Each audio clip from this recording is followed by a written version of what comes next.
Hi, I'm Lance Frank with NexGen Roofing and Solar. One of the most common questions that we get here is, if I go solar, am I off the grid? It's possible, depending on where you're at. So some jurisdictions, municipalities, utility providers, they'll essentially stop you from being able to disconnect from the grid.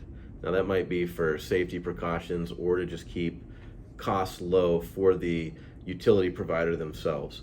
But ultimately what we can do is we can size your system to cover all of your usage. So theoretically you won't get a power bill minus a customer charge to stay connected to the grid.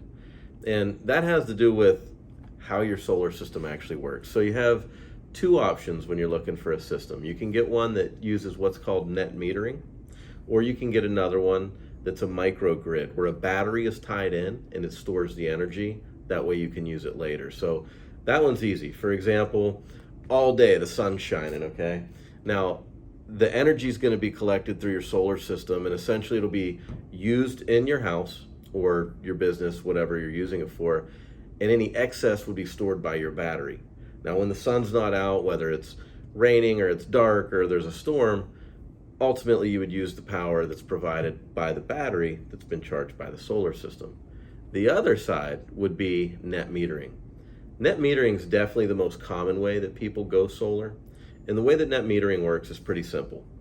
You'll overproduce during the day at your home. So you'll use what you're using at your home, and then the rest is dispersed to the closest off-taker. So maybe your neighbors are being supplied for your system, by your system, or wherever the utility provider sends that energy.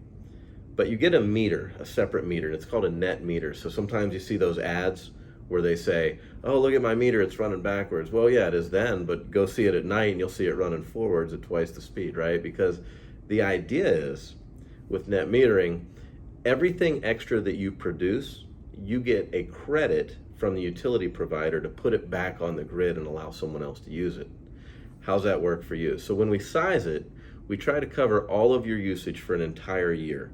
That way we've accounted for, like we said, the days that there's no sunshine out, whether that's from rain or snow or whatever it is. But we've already accounted for those, and we're covering your usage for the year. So at the end of the year, you should have produced enough power to power your home and nothing more. We don't want you to owe them anything, and we don't want them to owe you anything.